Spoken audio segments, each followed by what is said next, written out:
começando aqui mais um HD History Makers, né? Patrocínio da nossa IESA Harley Davidson, parceria com a ProHub aqui, estúdios. Mais um show aqui para nós de histórias de motociclismo, principalmente voltado para o mundo das HDs, né? Tô aqui com o Reinaldo hoje, meu irmão de longa data, uma inspiração para vários raleiros que estão rodando ainda hoje aqui no estado, o famoso Rei. Salve, Rei, como é que tá? Bem, que bom te ter aqui comigo, cara. Legal, obrigado o convite, Boxer, fiquei super contente, assim. Acho super válido esse resgate, assim, da história da HD aqui no estado. Né, de poder fazer parte dessa história, né, de tudo que aconteceu, né, e essa questão da inspiração, uma época através do blog mesmo, né, acho que foi um dos primeiros blogs que falava sobre a cultura biker aqui, né, ainda está no ar, né, por incrível que pareça, ele ainda tem acesso, ainda recebe e-mails. Hoje já não publico mais, mas enfim, eu acho que ele foi legal, assim, foi uma ferramenta que legal. Não, e vamos falar assim, vamos focar um pouquinho no blog depois também, porque foi uma coisa muito bacana, foi inovadora na época, porque poucas pessoas estavam falando sobre características, qualidades, defeitos, ou seja, tu teve a coragem, né, de botar toda aquela rebeldia positiva de todo mundo que andava de Harley, e que é uma tônica da Harley Davidson, não tem porque a gente esconder que a gente também tem as nossas dificuldades, as nossas insatisfações. Cara, eu sou da época que o pessoal, quando eu ia no encontro do interior da Argentina, que eu fui em 1900 e rolha, a galera fazia as juntas de motor de moto com caixa de leite longa-vida, né? Ou seja, tu imagina a dificuldade que tinha para angariar peças para Harley Davidson, né, Rei?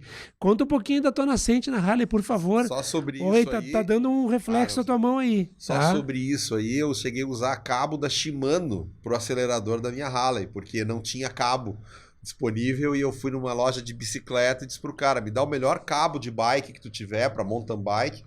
Não, mas quando é que tu vai botar isso? Eu botar na Harley Davidson, tu é louco. E eu botei, e funcionava, né? E era até melhor que o cabo da HD, o cabo da Shimano. Não, e tu imagina, né, cara, que a gente é de uma época onde que só para comprar a moto demorava mais de 90 dias para tu receber. E peça, então, não vamos nem falar, né? Não, é. Então hoje a gente vê muita coisa acontecendo no universo Harley Davidson atual, e a gente vê que os caras ainda estão no paraíso. Claro que todo mundo que compra um produto quer atendimento prioritário, Imediato, enfim, né? não tem. Isso aí não é o que está em conta aqui. Mas a gente já passou poucas e boas, né? É, vamos dizer assim, eu comprei minha moto numa revistinha da Harley, porque a moto não tinha disponível na loja. A minha paixão por moto começa aos 15 anos, assim, né? Eu troquei uma Playboy com um amigo que ganhou uma TT 125 da Yamaha, do pai, e ele sabia andar de moto, e eu fiquei apaixonado, queria aprender a andar, e aí fiz uma proposta para ele, eu te dou a Playboy, não me lembro nem quem era a musa do mês, e ele topou na hora e me ensinou a andar de moto. E bem nessa época lança um clipe do John Cougar, ou John Mellencamp, enfim, aquela Hurt So Good, que era uma galera passeando de bike, assim. E eu olhando aquele clipe, andando naquela TT, assim, eu me enxerguei naquele mundo, né? Então eu já tava assim, eu tinha uma banda de heavy metal, era fissurado em Stones, já tinha assim, a Harley seria um ícone, né, que fazia parte desse universo rock and roll, assim. E ali eu me apaixonei pela coisa, né? E Rei, tu tocava, cantava, qual era Tocava guitarra. Tocava assim, né? guitarra. Sempre guitarrista. Há pouco tempo resgatei esse meu amigo, que é o Alexandre, em São Paulo, o Gagliano. Acho que esse ano que a gente voltou a se falar, depois de muitos anos perdidos, né? E ele se lembrava, meu apelido era Ray Richards, né? Porque eu era fissurado no Keith Richards, assim, sempre gostei dos riffs deles. E ali começou essa paixão por moto, né? Mas aí dos 15 anos até os 39, que é quando eu comprei a minha primeira Harley, né? Eu tive antes uma outra moto, uma outra custom, ficou sempre aquilo, só num desejo e numa vontade, né? Aí digamos com 39 anos, não tinha filho, um pouco mais tranquilo, eu fui na loja da Harley ali da Plínio comprar um presente pro meu sogro. E aí eu entrei e, sabiamente, eles tinham um super vendedor na época, assim, um cara muito legal. A gente ficou amigo, falando de bobagem, assim, na hora. E aí eu disse, pá, era meu sonho ter uma Harley dessas. E ele disse, tá, mas por que tu não tem? Eu disse, porque eu não tenho dinheiro. E ele disse, não, mas custa tanto. Eu disse, não, peraí, custa tanto, eu tenho. Eu consigo, eu financio, faço um carnê. Né? E aí começou essa loucura. né? E aí eu comprei a primeira, que foi uma Deluxe, né? Hoje ela tá com um cara muito legal, assim, eu dei sorte de vendê-la para um cara que eu gosto. A história da venda é uma outra Cara, história. não, mas essas histórias são as melhores, né? Vamos falar aqui, olha que bacana ele ainda ter contato com a primeira moto que ele comprou. Cara, a Harley Davidson é incrível nesse aspecto, né, Rei? Tenho com ela. Ela tá com um cara super legal. O Ney é um cara, professor de história, assim, que mudou a vida dele, mudou também na entrada da Harley. E eu vendi, assim, porque o Heron e minha esposa junto me insistiram muito que eu não tinha mais por que ter duas Harleys na garagem. Eu tive a Deluxe e depois de um tempo eu adquiri uma Ultra, né? No estado a gente tinha uma ou duas Ultras rodando. Tinha uma que era do André Gatti, uma era do Lauro, a segunda, ou do Vinícius, já não lembro mais. E aí a tendência era a gente migrar para a Ultra em função das viagens, assim. E aí comprei a Ultra, recebi a Ultra numa segunda e viajei na quinta para Minas Gerais com ela. Meu Uma Deus, viagem viagemzinha curta? curta, assim, debaixo de chuva, a gente foi tomando chuva daqui até lá. Mas assim, do dia que eu comprei a primeira para hoje é uma coisa que se enraizou, né? Assim, eu me apaixonei muito, assim. Às vezes as pessoas perguntam pô, mas o que tu ganhou de melhor na compra da Harley, assim? Foi o estresse, foi isso? Eu disse, cara, foram amigos, assim. Foi a primeira vez que eu me incluí num grupo, que eu me achei, né? Assim, eu me inseri num grupo, assim.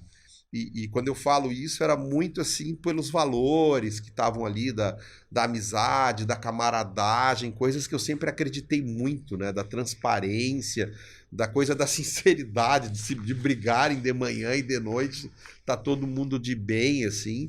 Né? Eu acho que o que eu mais ganhei na Harley não foram quilômetros, assim, foram as amizades, assim. Não, e a gente se encontra de vez em quando, né, Rei, no café. Sim. E as pessoas, praticamente todo mundo igual, né? A galera com as suas características ainda.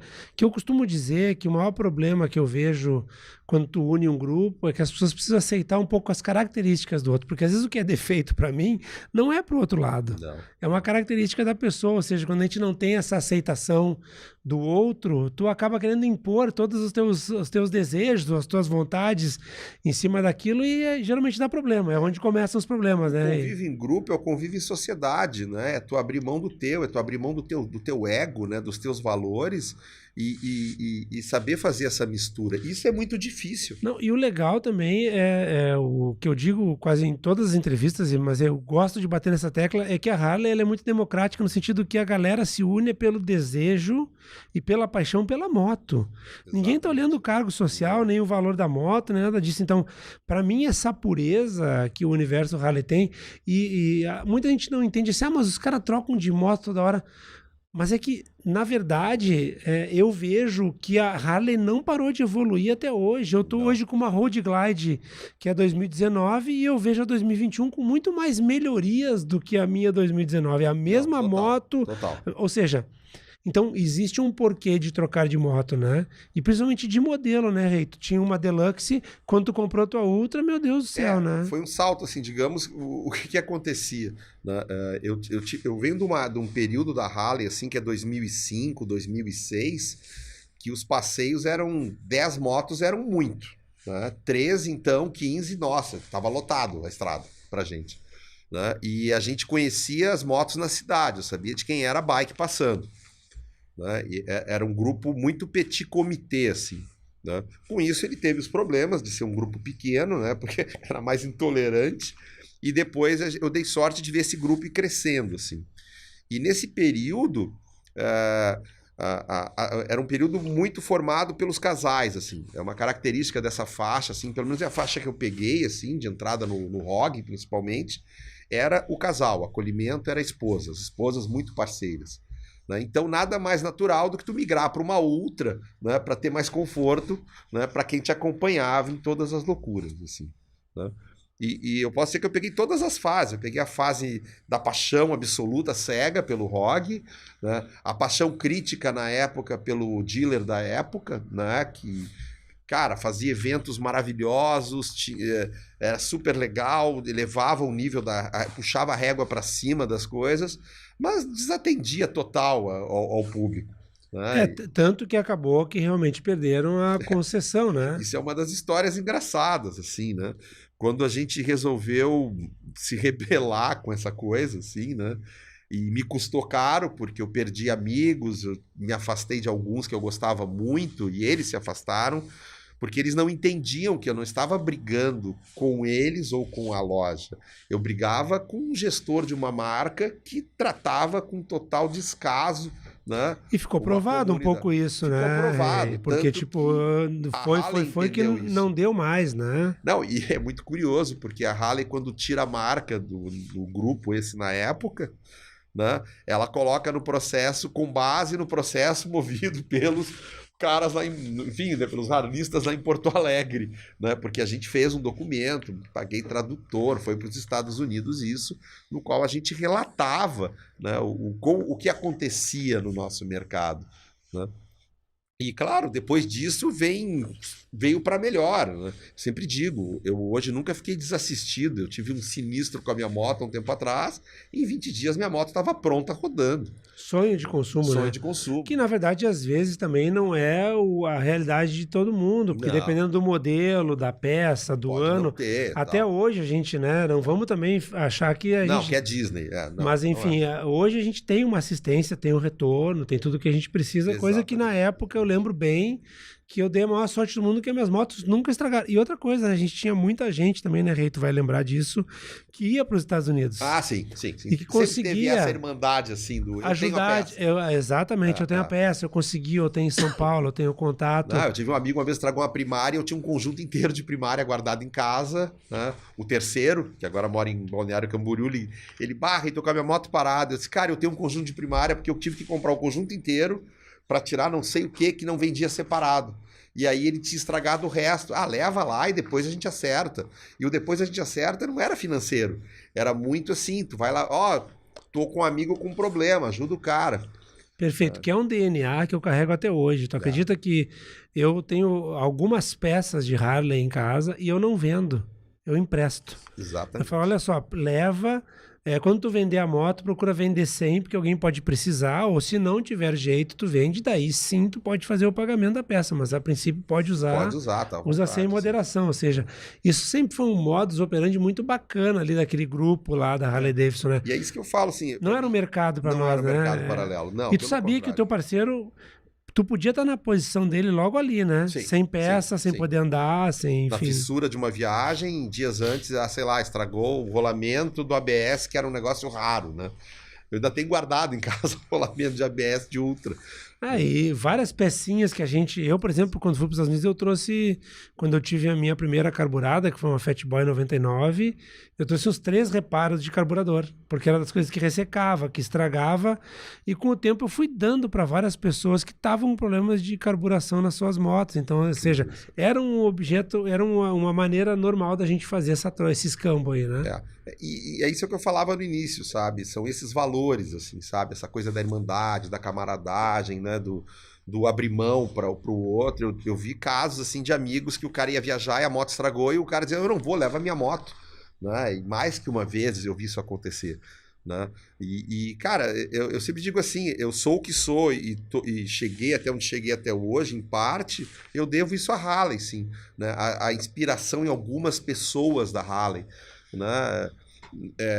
O contato com essas pessoas, a coragem às vezes para sair de uma sociedade, usar uma carreira solo, né? Isso tinha muito a ver com esse espírito, né, de guerreiro construído em cima da moto. E muito bacana esse depoimento, porque para mim essas são as melhores coisas que surgem no programa, que é a gente se assumir também o quanto essa marca e essa motocicleta faz a diferença na vida da gente, né? Muito. Cara, quando é que eu imaginei que eu ia estar aqui hoje entrevistando várias pessoas importantes, a meu ver, que eu valorizo todas, quem está começando agora, quem fez a história lá no começo, quem entrou no meio do caminho, são todas pessoas extremamente interessantes que eu tenho o prazer de conviver e de trazer hoje aqui para poder contar suas histórias, ou seja, é de uma humildade absurda a gente saber que a gente consegue ser impactado pela marca, né? Muito, muito.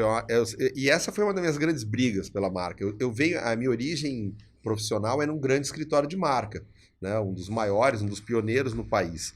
Então a gente sempre tratou, eu mesmo na minha área, que seria arquitetura, como ambientes de marca.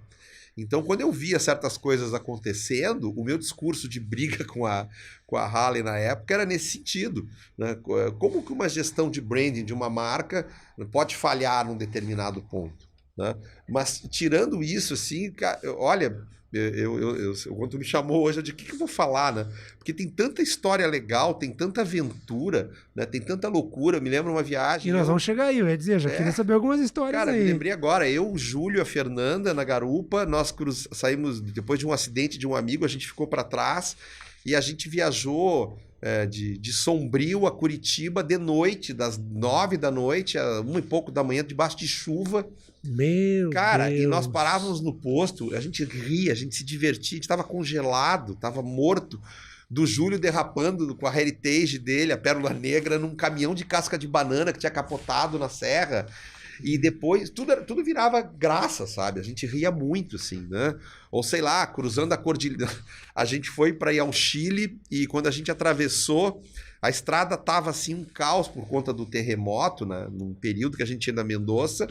E a gente resolveu voltar para Mendoza, só que era de noite, né? Então eu, Mário Macedo, Jairo, acho que tava o Leonel junto, nós cruzamos a cordilheira de noite, cara, sabe? Assim, aquelas coisas realmente vou botar em livro de história, né? Então, e tantas outras, assim, como eu disse, eu passei por todos os períodos. Eu passei pelo período das viagens com o ROG, né? Onde, como diretor, tu tinha que organizar, então era uma pressão para que aquilo corresse legal, né? Depois eu tive um período que eu rodei com uma turma menor, assim, que foi um período muito legal, assim, porque eram 5 casais, 6 casais, e todos com a mesma moto, com a mesma parceria.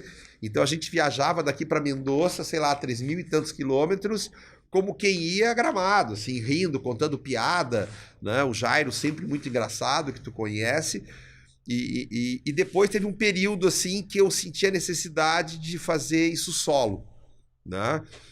Eu voltei aos meus 15 anos. Eu, com 15 anos, eu planejava uma viagem que eu já sabia que era possível tu cruzar todas as Américas e chegar aos Estados Unidos. E eu não cheguei a fazer essa viagem, a gente engravidou no meio do caminho. Hoje eu penso nessa viagem com outro veículo, que é o Jeep, né? Mas me coço nele pela Harley. Nunca seria com outra moto, não admitiria. Sim. Então eu senti necessidade de explorar o mundo assim, eu e a Fernanda.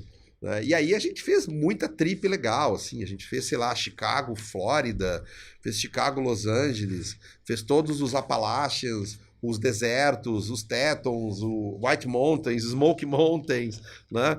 E todas sozinho. Eu sempre lembro, na NETS, que é a rodovia que cruza os parques americanos, o primeiro PIN que pintou lá brasileiro era nosso, não tinha. Assim que como legal. na Tale of the Dragon tinha uns 2 ou 3 pins de São Paulo e Santa Catarina. No Rio Grande do Sul não tinha nenhum. Fui lá e botei o primeiro pin, né? E sempre solo. A gente sempre gostou dessa vibe do planejar no mapa, né? E saía com o mapa da moto e a Fernanda na estrada olhando o mapa. Cara, nos perdemos. Me perdi. Nós nos perdemos no Kansas uma vez.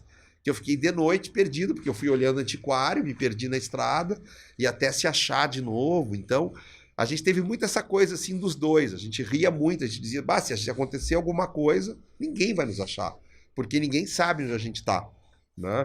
Sim, um momento totalmente diferente, uma época diferente e, cara... Sem GPS, sem nada. E são prazeres diferentes também, né, Rei? Porque, tipo assim, ó, andar em grupo é muito legal, eu gosto de vez em quando andar em grupo, mas eu sou muito da minha selvageria também, de eu pegar minha moto, eu tomar as decisões sem pedir nada pra ninguém, fazer a ultrapassagem no meu tempo, também me dá um gosto pela liberdade. São prazeres diferentes, né? Tu vê aquela cobra de motos andando e daí depois tu pegar a tua moto sozinho, e dar aquela tua terapia ali e sair, né? Então, é bacana saber que tu conseguiu também viver esses dois mundos, né? Exatamente. De forma responsável, sendo diretor. Sempre de forma responsável, andando no grupo, porque o cara tem que ter responsabilidade para andar no grupo também. E depois conseguindo te divertir, né? Sozinho. O sozinho sempre teve um papel, assim, e mesmo no grupo, eu sempre comentava isso, assim, eu conseguia transcender pilotando, assim, sabe? Eu sempre digo uma coisa assim, aquilo eu me desligava total, assim. Eu conseguia chegar num nível de consciência, assim, de pensar nos projetos, pensar a inspiração vinha da estrada mesmo, né? Até hoje, assim. Eu me inspiro muito quando eu saio para fora. Da mesma forma. Tô rodando aquilo. É o momento que a gente consegue, né, esquecer o telefone, esquecer... E a moto mais do que nada, porque ela te exige, ao mesmo tempo que tu vai fazer essa conexão, um ponto de atenção tremendo, né? Porque um segundo faz muita diferença. Não pode errar. Né? Então, esses momentos assim que eu chegava em casa e dizia, puta, agora tô com a ideia na cabeça de um projeto. Né? Mas como é que tu busca inspiração andando de moto? Eu disse, sim, porque eu me desligo. Né? Eu ficava naquela batida do tuk-tuk ali, da estrada, da vibração, Zero daquela... chip, né? Total, zero, assim. E aí a criatividade volta, né? Porque às vezes o cara precisa tá com a cabeça cheia, precisa dar uma saída, né? Tu tirava, assim, eu sempre comento, assim, os períodos de menos estresse da minha vida são os períodos que eu mais andei de moto, né? Porque sábado tu saía e aí tu voltava, assim, de noite leve, ou então tu saía para uma viagem de 15, 20 dias, né? Eu lembro da gente embarcando uma vez no aeroporto de São Paulo. E a moça disse, bagagens. Eu disse, não, só essas aqui. Eu tava com 2 alforjes da Ultra, porque eu ia pegar uma Ultra lá, ou uma Road King. E ela disse assim, vocês não têm bagagem? Não tem, é só isso aqui de bagagem. Tu vê o quanto a gente acostuma, né, a viajar de moto com a bagagem enxuta, né? Então, até hoje, né? Até hoje. A Fernanda diz isso em casa. A gente anda de Jeep, né? Ela diz assim, dá pra viajar sem mala, porque a gente se acostumou a viajar uma calça jeans para 20 dias e 3 camisetas, né? E comemorar a compra de um pack de cueca num shopping lá, numa viagem, porque, um pacote de cueca novo, né? Não aguentava mais lavar a cueca. Né? Tem essas coisas, assim. Ô, Rei, me conta uma coisa, e em termos de Brasil, assim, qual foi a distância mais longa que tu percorreu e a viagem mais prazerosa? E internacional da mesma forma, só pra gente poder deixar isso... Cara, assim, ó, Brasil acho que a gente não rodou muito, pra ser sincero. A gente foi pra São Paulo, pra Campos de Jordão, foi pra São Paulo capital, foi pra Minas Gerais. A gente se restringiu muito, e ao estado aqui, já não sei nem onde é que eu não fui. Mas já recebeu um convite hoje pra ir pra Brasília comigo, já né? Já recebi, sou parceiro, tá? Para fora, eu tenho lugares assim que são muito emblemáticos, assim, a Cordilheira dos Andes, de todos os lugares que eu já rodei, é um dos lugares que mais me impactou, assim, né? Ela te coloca numa condição do quão grande areia tu é, assim, né? Eu acho muito majestoso, tudo cercado por aquelas montanhas, assim, é um lugar que sempre me impressiona, assim. Nos Estados Unidos, eu acho que todas as viagens são muito legais, assim. A Great River Roads, que é uma estrada que começa lá em cima, quase no Canadá, e desce até a Louisiana, e é uma estrada vicinal, é linda, né? Tu passa por cidades muito pequenas, assim. O contato com as pessoas, sempre é algo que eu vou dizer assim, que sempre me impressionou, né? De tu chegar no interior da Argentina e as crianças subirem na tua moto, ou então tu tá lá no meio do nada nos Estados Unidos e tu pegar um mapa e alguém vir te oferecer ajuda e ficar impressionado da onde tu é, né, do que tu tá rodando, assim. O motociclismo tem, a Harley principalmente, tem essa questão de ser muito agregadora, né? Muito. Que as pessoas vão olhar de curiosidade a tua moto, enfim. Sim. Tem uma representatividade muito do bem, diga-se de passagem. A gente tem histórias, assim, tipo, a gente tava descendo lá de Atlanta pra Flórida e tinha um furacão no caminho, né? E todo mundo nos alertando, olha, é um furacão. Aí eu dizia pra Fernanda, a gente é do sul, tem um minuano, o que é o furacão? Típico coisa de gaúcho, né? Furacão não é nada. Cara, e a gente olhava de noite, assim, nos mapas, nos hotéis, no jornal, o furacão destruindo a costa dos Estados Unidos e a gente costeando ele de moto, né? E todo mundo, olha, toma cuidado. Não tem perigo, né? De dormir num hotel muito emblemático que... Nos canteiros do hotel estavam enterrados os pais e o viúvo da dona do hotel, uma senhora. Meu Deus. Sei lá, eu vou me lembrar. É difícil Hotel Bates, assim, né? É difícil dizer assim qual foi o lugar mais legal. São tantos e tantos momentos de um posto de gasolina no meio do nada que tu vai comer um sanduíche de miga todo molhado da chuva. Eu sempre digo assim, as sensações da moto são muito boas. Eu sempre gostei da sensação de passar o dia inteiro andando. Sempre gostei de pilotar na chuva. Eu adoro pegar chuva na estrada. Aí nós não concordamos. Não. Eu já, ao contrário, não com chuva eu tenho pânico. Eu amo aquela sensação da chuva batendo e tu rodando. Eu gosto de ver ela chegando. Isso é muito bacana. Eu gosto do banho de chuva desde criança. Então, no banho de chuva na moto era bárbaro. E tu chegar no hotel, tirar aquela roupa toda, tomar o banho quente de novo, uma boa refeição, né, com os amigos, assim, é muito legal, assim. É esse estado de sobrevivência que a gente chama de, superei, né? Superei. Aquela pequena superação do cansaço, do sono, do que é intempestivo, enfim. A moto tem essa questão do... E o legal da moto também é que tu renova, né, Rei? Renova. O cara tá cansado para 5 minutos, o cara levanta, dá pra ir de novo, né? Acorda no outro dia com o mesmo gás de novo e vai rodar mais 1.500 quilômetros, assim, né? São essas coisas assim que eu acho que é o grande barato, né? E são eternas, eu acho, né? Porque eu acho que tu nunca vai vender tua moto na tua Harley, ou seja, só for pra comprar outra, né? Porque não tem sentido. Não, quando eu Quem já sentiu isso, né? Foi muito engraçado, porque eu fui pai mais velho, né? Fui pai com 47 anos. A gente foi adiando em função até da própria Harley. E quando aconteceu, eu sempre digo, eu também tive uma vantagem, né? A minha família é muito pequena e eu sou muito independente, assim, de família, tanto eu quanto a Fernanda. Então, quando a gente viajava, o espírito de aventura, ele era, digamos, 98%, né? Porque éramos nós dois, a família toda estava ali. Então, a sensação de liberdade era muito forte, assim, né? O mundo é nosso. Quando nasceu minha filha, Júlia, eu lembro de um final de semana, ela ainda bebê, 6, 7 meses, por aí, que eu fui dar uma volta. Eu disse, vou até a praia. Peguei Quando eu entrei na freeway, assim... E deu um calafrio, assim, sabe? Fui passar um caminhão e quando eu vi, eu tava agarrado na manete. Aí eu disse, cara, já não é a mesma coisa. Porque aí eu tinha o instinto de preservação, era algo novo para mim. Ali eu descobri isso. E aí, aos poucos, a gente saiu da estrada. Eu perdi a parceria. A Fernanda não anda de moto desde 2014.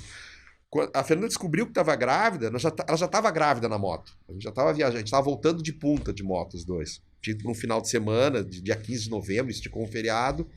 E na volta ela já não estava legal, enfim, e descobriu que estava grávida. Maravilhoso. E ela não subiu mais na moto. E aí eu perdi a parceria, né? E aí continuei com a Deluxe e com a Ultra, lavava as duas, revisão nas duas, saía com as duas, e um dia cada um com uma. Tal. Eu tava lá no dia da tua troca, eu acompanhei esse momento aí. E aí o João, vendedor da Harley, que era um querido, diz assim pra mim, por que tu não compra outra moto? Eu disse, não vou comprar moto nenhuma. E aí eu tô em casa, vendo uma matéria na internet, e eu via o lançamento da Road King Special. Assim. Aí eu pirei, eu disse, puta, essa aí eu compraria. Aí a Fernanda diz, vai lá e tu não troca por uma dessas, Rei. Aí eu disse, tá, eu vou fazer isso. Aí fui na loja, cheguei lá, o João disse, não tem. As duas que vieram já foram. Uma até do Marcelo Montgomery. Aí ele disse, mas tu viu o que chegou aqui? Deixa eu olhar. E aí eu entro na oficina, tá uma Road Glide vermelha, com aquele rabão, aquela frente toda. Sou suspeito pra falar. Tu é suspeito. Eu já era apaixonado e eu disse, vai ser essa aí, eu quero uma Road Glide. Aí ele, tenho preta, pra quando? Semana que vem. Eu disse, tá, vamos fechar. Aí fui pra casa, quando eu cheguei na garagem, eu disse, não vou fechar nada, não vou vender minhas motos. E a Fernanda, Rei, pelo amor de Deus, vende tuas motos, compra uma Harley nova pra ti, pra ficar mais tranquilo, não tem que ficar assim, sabe? E que troca aqui entre nós, né? Road Glide que espetacular moto, essa moto, né? E aí, um dia eu chego em casa, o João via me ligando pra ir buscar as motos, eu dava godô nele, dizia que não dá. Não, amanhã eu te ligo. E um dia eu chego em casa, a Fernanda diz, o João tá lá embaixo te esperando. Veio buscar as motos. Aí eu disse, agora vai. Aí eu levei, entreguei, mas entreguei assim com aquela dor, né?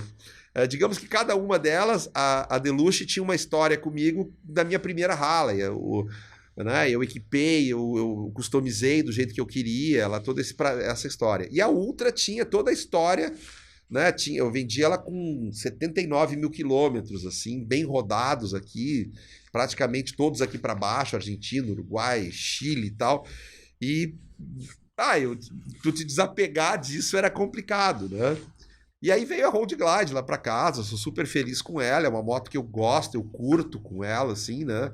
Às vezes as pessoas dizem, mas tua moto tá empoeirada, porque tu não vende, tu já não anda tanto. Eu digo, cara, eu não me sinto preparado para não ter uma Harley. Eu também não, cara. Vou te falar bem sincero, não tem como minha vida hoje, no estágio da vida que eu tô, 55 anos, com tudo organizado, as coisas legais, sabe? Não preciso me desfazer, então vou lá, lavo, dou 2, 3 voltas de novo pra garagem, mas eu gosto dessa coisa. A decoração da minha casa, eu tenho lá um aparador atrás do sofá que tem 6 capacetes, né? Um de cada estilo, porque, cara, ela faz parte da minha formação. Né? É muito isso, assim, como eu falava no início, né? A marca HD é um negócio assim que eu tenho uma relação visceral, né? De amor e ódio, que nem eu digo. Né? Normal, né? Acho que todo mundo que tem muita paixão por alguma coisa tem uma relação de... Natural. Eles estão sempre juntos ali, né, Rei? E aquela questão do cara não usar também, às vezes o cara também fica meio de costa, né, pra máquina, né? Sim. O cara tem que usar, não adianta, tem que botar de alguma forma na rotina andar com a moto, porque daí ela faz sentido, né? A minha, quando eu fico sem andar, eu digo, mas... Vou passar frio mesmo agora? Não, será e que é muito engraçado. Aí eu saio para dar uma volta, assim, quando eu volto, eu digo pra Fernanda, que coisa boa que é andar de moto, sabe? Aquilo. Perfeito, cara. Não tem como explicar, né? Cara, tira um peso de ti, assim. Não tem.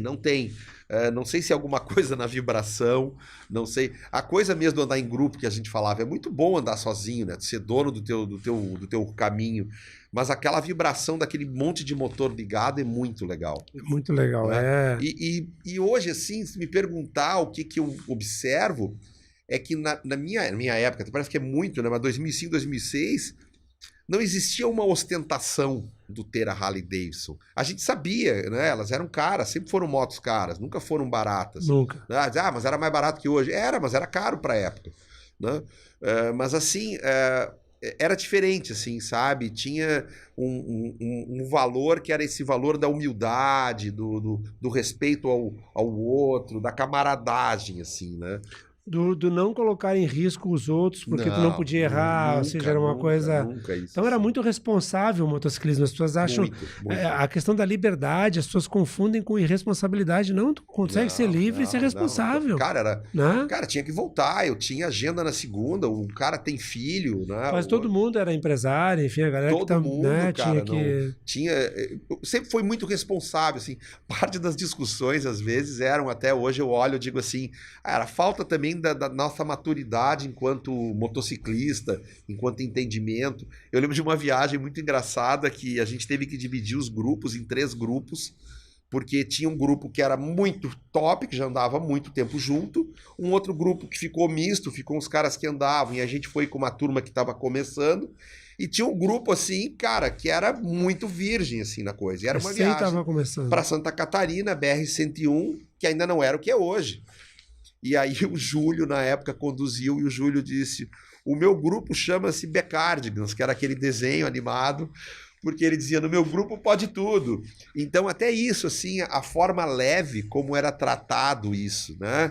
Não tinha questão de ego, né? Era uma coisa muito natural. Eu lembro, problema. Eu lembro que a gente conseguia se misturar e todo mundo era muito bem aceito. Eu lembro dos nossos churrascos lá no fundo. Te lembro, o cara passeou no pátio, tu pescava o cara, vem sentar com a gente, vem almoçar com a gente, vem jantar com a gente. Eu acho que se a gente ficar aqui e contar a história, nós passamos uns 5 dias, né? Porque, tipo, é covardia até o programa, mas o objetivo principal aqui, galera, é justamente não deixar morrer pessoas, histórias, personagens, porque querendo ou não, todos nós tivemos um tipo de personalidade com a Harley Davidson, né? Sim. Às vezes um pouco diferente do que somos na nossa vida privada ou no nosso trabalho, né? De alguma forma, essa marca impactou e foi um agente transformador na vida de muitas pessoas. E acho que isso a gente vai ouvir muito, né? E cada um com as suas nuances, com seus diferenciais de história, mas eu acho que o ponto comum aqui é a marca, né? Eu acho que ela realmente conseguiu mexer com todos nós. Galera, eu por mim passava aqui mais umas 5 horas aqui conversando com o Rei,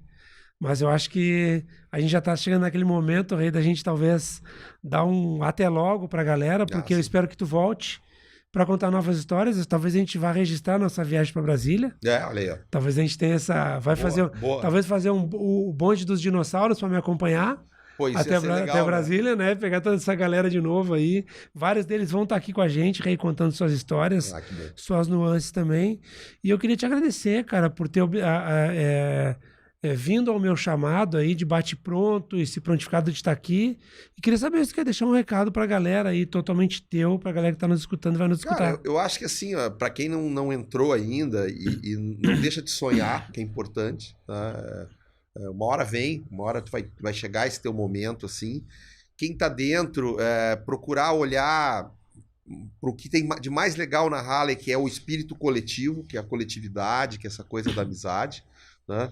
Se a tua moto é a do ano, se a tua é 1.600, se a tua é 114, cara, não interessa, entendeu? É o espírito da coisa. Eu acho que é isso que tem que ser o grande resgate da Harley aqui no estado. é recuperar esse espírito. Sabe, eu me lembro de um cara, teve a grande oportunidade de conhecer ele, uma das figuras mais generosas da Harley, que foi o Ceará. Né? Eu me lembro de eu estar num posto de gasolina, eu tive a oportunidade de contar isso para ele aqui no Laçador, eu não tinha Harley, e ele chegou, estacionou, né? E ele sempre foi o cara, assim, o ícone, né? Da moto Ceará mais equipada, incrível. A roupa mais incrível, a jaqueta exclusiva do Elvis. E eu disse assim, cara, que coisa linda a tua moto. E ele me dizia, sobe na minha moto e dá uma volta. E ele não me conhecia. E eu me arrepio porque eu disse, não, cara, peraí. E aí eu subi na moto, não, só vou subir, não, mas dá uma volta aqui no posto para tu experimentar, né? E quando eu comprei minha Harley, eu reencontrei ele na Harley. Né? Então a generosidade, essa coisa de não ser egocentrado, né? De enxergar o todo, cara, esse é o grande barato, tem que se resgatar isso, sabe? Isso é importante para a sobrevivência da marca, né? Porque senão não sobrevive, marca nenhuma sobrevive no mundo se ela não tiver a aderência, né? E a paixão dos seus seguidores. E esse legado aí é o que de melhor eu acho que vai ficar aqui no Storymakers. Acho que é o depoimento e as coisas que eu mais gostaria de ter aqui é justamente contar toda essa história e criar uma unificação de novo de apaixonados por Harley Davidson, independente de qual parte da história que eles fizeram dentro dessa marca, né? Então, pô, agradecer o Reinaldo, agradecer aqui, cara, as super confortáveis aí, cadeiras que a gente tá sentado, a cadeiroide, né? Tem a textura do banco da Deluxe. Não, aqui, ó, a cadeiroide, né, cara? Aqui é conforto total, o Estúdio Pro Hub que nos proporciona esse show de imagem, de som, de qualidade, né? E a IESA Harley por estar nos dando a oportunidade de contar a história de todo mundo que passou. Muito legal. Aqui nessa questão de Harley Davidson, mesmo antes deles, nós vamos citar vários nomes aqui de que não passaram pelo grupo IESA exatamente, mas que fizeram a história da Harley, né? E fazem até hoje a maioria. E agradecer a credibilidade que eu tô tendo hoje aí junto às pessoas e também convidar novos patrocinadores, novos parceiros que queiram estar aqui nesse grupo seleto, né, que é a Harley Davidson em termos de pensamento, de atitude e de tudo que a marca pode entregar para todos nós, né, Rei? Legal. Galera, obrigado. Mais um Storymakers aqui com o nosso querido Rei. Obrigado, Rei. Obrigado, Boxer. Agradeço a todos aí. Valeu.